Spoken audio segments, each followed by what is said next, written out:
Hello viewers, আমি recently যে বইটি পড়ে শেষ করেছি সেটি হচ্ছে মহাত্মা গান্ধীর the story of my experiment.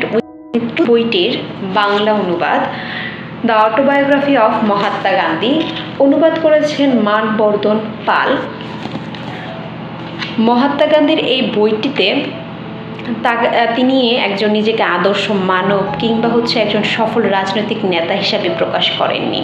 তাহলে কি মেসেজ দিতে চেয়েছেন বিশ্ববাসীকে মহাত্মা গান্ধীজি? আমি ছোট করে একটু আলোচনা করব। মহাত্মা গান্ধীর প্রথম যে মেসেজটি ছিল সেটি হচ্ছে, যেহেতু বইয়ের শিরোনামে হচ্ছে এক্সপেরিমেন্ট, পরীক্ষা নিরীক্ষা, লাইফ অ্যাজ অ্যান এক্সপেরিমেন্ট, প্রথম এই মেসেজটি দিতে চেয়েছিলেন। কারণ মহাত্মা গান্ধীজি মনে করেন মানুষ জন্মেই কেউ মহাত্মা বা আদর্শ মানব হয় না, অর্থাৎ সত্যকে লালন পালন করার মাধ্যমে, নিজের ভুল ত্রুটি থেকে শিক্ষা নেওয়ার মাধ্যমে ধীরে ধীরে মানুষ ওই পর্যায়টাতে পৌঁছায়। একজন মোহনদাস করমচাঁদ গান্ধী কিভাবে মহাত্মায় পরিণত হয়েছিলেন, তার যে পিছনের গল্পটা সেটাই মূলত এখানে বলা আছে। দ্বিতীয়ত, অহিংসা এবং সত্য একই মুদ্রার এপিঠ ও পিঠ। এখন অহিংসার রাস্তাটা হচ্ছে কি? কারণ গান্ধীজি মনে করতেন সত্যই ঈশ্বর। প্রথম ওনার মনে হয়েছিল ঈশ্বরই সত্য, তারপরে তিনি বিভিন্ন অভিজ্ঞতা এবং এক্সপেরিমেন্টের মধ্য দিয়ে জানতে পারলেন যে সত্যই হলো ঈশ্বর। এবং এই সত্যের কাছে পৌঁছানোর রাস্তাটা কি? অহিংসা। অহিংসা মানে হচ্ছে আপনি শারীরিকভাবে কাউকে কোনো আঘাত করলেন না, তা নয়। আপনার চিন্তা, কথা, কাজের মাধ্যমে কোনো বিদ্বেষ পোষণ না করাটাই অহিংসা। এবং দ্বিতীয়ত হচ্ছে নিজের ভুল ত্রুটি স্বীকার করা এবং আত্মশুদ্ধি।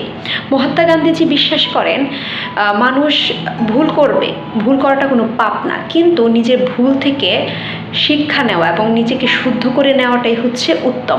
তিনি এই বইটিতে অকপটে তার শৈশব, বাল্যকালের যে ভুল ত্রুটিগুলো ছিল, তিনি যে একজন নেতা হয়েছিলেন, তিনি বক্তৃতা পর্যন্ত প্রথম অবস্থায় দিতে পারতেন না, ব্যারিস্টার হিসেবে প্রথমবার তিনি ব্যর্থ হয়েছিলেন।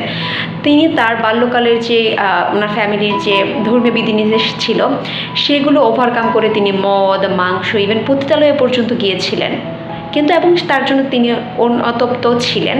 কিন্তু এই যে কেন তিনি এগুলো স্বীকার করেছেন, 3 নম্বর মেসেজই হচ্ছে সবচেয়ে বড় মেসেজ, সেটা হচ্ছে আত্মসমালোচনা। এই আত্মসমালোচনার পথ হচ্ছে নিজেকে শুদ্ধ করার রাস্তাটা, নিজের ভুল স্বীকার করাটা সবচেয়ে গুরুত্বপূর্ণ। নিজের ভুল স্বীকার করা এবং সেখান থেকে শিক্ষা নিয়ে জীবন এগিয়ে যাওয়া। এবং তিনি তার 4 নম্বর যে মেসেজটি দিয়েছেন সেটি হচ্ছে আত্মনিয়ন্ত্রণ। কারণ তিনি মনে করেন দেশ এবং সমাজকে বদলানোর জন্য সর্বপ্রথম প্রয়োজন নিজেকে বদলানো। কারণ আপনি নিজেকে যদি না বদলান, আপনি অন্য কাউকে বদলাতে পারবেন না। নিজের মনকে নিয়ন্ত্রণ রাখার প্রথম ধাপ হচ্ছে আত্মসংযম এবং খাদ্যাভ্যাস। উনি প্রথম তার খাদ্যাভ্যাসের প্রত্যেকটা খাদ্যাভ্যাসের উপরে নিয়ে এক্সপেরিমেন্ট করেছেন। কঠোর থেকে কঠোর বিধিনিষেধের মধ্য দিয়ে তিনি নিজেকে নিয়ে গেছেন। প্রতি মুহূর্তে তিনি ব্রহ্মচর্য, শারীরিক, তারপর খাদ্যাভ্যাস, জীবনযাপন সব কিছুর উপর একটা নিয়ন্ত্রণ তৈরি করেছিলেন। তারপর তিনি 4 নম্বর যে মেসেজটি দিয়েছেন সেটি হচ্ছে, তিনি তার বইয়ের শেষে বলেছেন বিনয়ী হওয়া, অর্থাৎ অহংকারটাকে ত্যাগ করা। কারণ তার মনে হয়েছিল একজন মানুষ যখন ধূলিকণার চেয়েও বিনয়ী হতে পারে তখনই কেবল সে সেরা সেবাটা দিতে পারে। তিনি বইয়ে একজন শুধুমাত্র নিজেকে রাজনৈতিক নেতা হিসাবে এই বইটিতে উপস্থাপন করেননি। তিনি খুব সেবায় আনন্দ পেতেন। তিনি সদা সর্বদা সেবাটাকে প্রাধান্য দিতেন। তিনি একটা ঘটনা উল্লেখ করেছেন এরকম, তিনি তার বাবার মৃত্যুসজ্জায় তিনি তার স্ত্রীর সাথে ছিলেন এবং সেই সময়টাতে সেবা করতে না পারা যে তাড়নাটা সেটা তাকে দগ্ধ করেছিল। তিনি অকপটে সব দোষ ত্রুটি স্বীকার করে গেছেন এবং তিনি কিভাবে ইন্ডিয়ান কংগ্রেস অফ নাটাল প্রতিষ্ঠা করেছিলেন, বর্ণবাদের বিরুদ্ধে প্রথম অহিংস নীতি মূলনীতি হিসাবে তিনি এটা প্রতিষ্ঠা করেছিলেন, কীভাবে দক্ষিণ আফ্রিকা গিয়েছিলেন, বর্ণবাদের বিরুদ্ধে কথা বলেছিলেন। একজন মহান মানুষ কিভাবে তিনি আসলে হয়ে উঠেছিলেন সেটা যারা জানতে চান, যারা আত্মশুদ্ধি চর্চা করতে চান, যারা জীবনের প্রতিটা ক্ষেত্রে আসলে এক্সপেরিমেন্ট করে জানতে চান, তাদের ক্ষেত্রে আমি বলবো the autobiography of Mahatma Gandhi পড়া প্রয়োজন।